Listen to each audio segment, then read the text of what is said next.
দেশের নির্বাচন কমিশনারকে নাকি মুখের ওপর জবাব দিয়ে এসেছেন তিনি।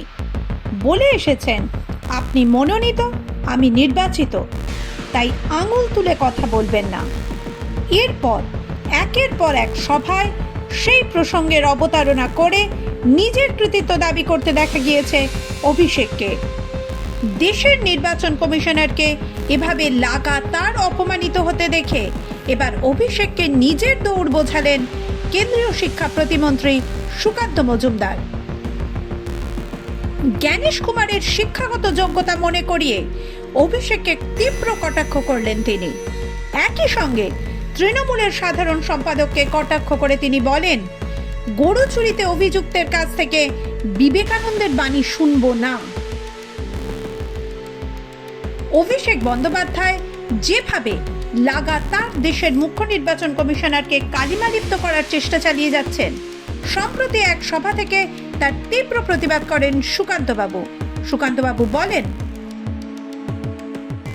আমি ভাইপোকে বলতে চাই, আপনি তো 12-এর বেশি পড়াশুনো করেননি, অঙ্কটা হয়তো ভুলে গেছেন। এই রাজ্যে নির্বাচন কমিশন 24 লক্ষ মৃত ভোটারের নাম বাদ দিয়েছে। আপনি মঞ্চে তুললেন কাকে? 3 জনকে। শতকরা অঙ্ক ছোটবেলায় আমরা সবাই করেছি। 3কে 24 লক্ষ দিয়ে ভাগ দিন, 100 দিয়ে গুণ করুন। আপনাকে হিসাবটা শিখিয়ে দিচ্ছি, ভুলে গেছেন হয়তো। ইংলিশ মিডিয়াম স্কুলে পড়াশোনা করেছেন তো, কতটা ভালো পড়েছেন জানি না। এটা পার্সেন্টেজ, অর্থাৎ শতকরা করলে পাড়ায় বেরোয় 0.0000125, মানে 24 লক্ষে 3 জন শতকরা এত। আপনি সেটা দেখিয়ে বলছেন ভুল আছে। আরে আমি তো বলছি অভিষেক বন্দ্যোপাধ্যায়কে এক পাতা বাংলায় একটা দরখাস্ত লিখতে বলুন, এর থেকে বেশি পার্সেন্টেজে বানান ভুল করবে বেটা, ওটাও ঠিক মতো লিখতে পারবে না, সেই ক্ষমতা নেই। উনি বলছেন দিল্লিতে গিয়ে chief election commissioner Gyanesh Kumar, তার কাছে গিয়ে বলেছে আঙুল উঁচিয়ে কথা বলবেন না। আরে বাবা, একজন আইএএস অফিসার, আইআইটি কানপুর থেকে ইঞ্জিনিয়ারিং পাস করার পর আইএএস এর পরীক্ষা দিয়ে হয়েছে, সে আঙুল ওঠাবে না ওই 12 পাসের কাছে?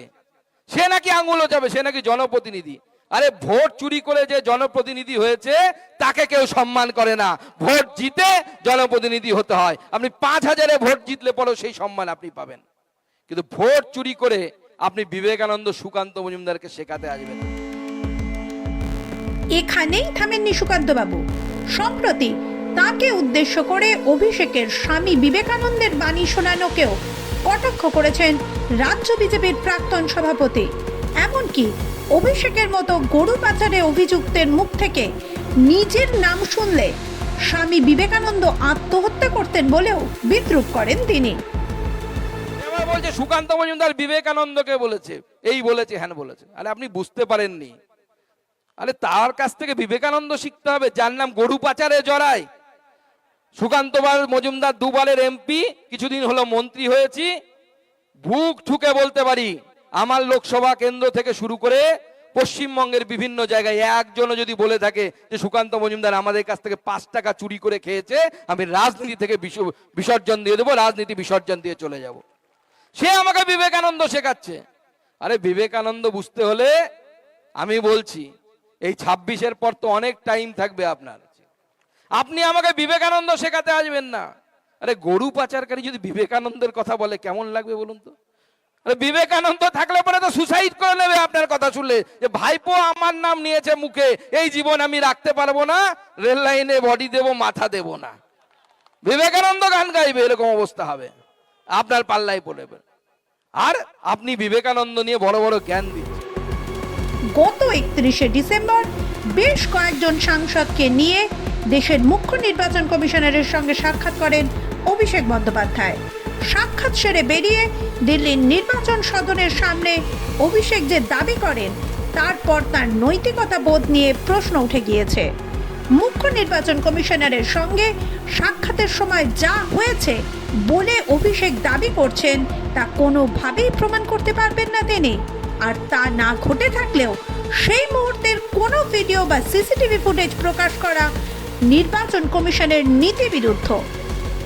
একই সঙ্গে সেদিন নিজেকে বাংলার মানুষের প্রতিনিধি বলে দাবি করেন অভিষেক। প্রশ্ন উঠছে, কোন ক্ষমতা বলে বাংলার মানুষের প্রতিনিধি হলেন তিনি? এই দায়িত্ব তাকে কে দিল? ডায়মন্ড হারবারের সাংসদ ও আঞ্চলিক দল তৃণমূল কংগ্রেসের সর্বভারতীয় সাধারণ সম্পাদক বাংলার মানুষের প্রতিনিধি হতে পারেন কি করে? নাকি নির্বাচন কমিশন নরম মাটি বুঝে কুপিয়ে নিজেকে নায়ক বানাতে চান অভিষেক? মাধ্যম ব্যুরো রিপোর্ট।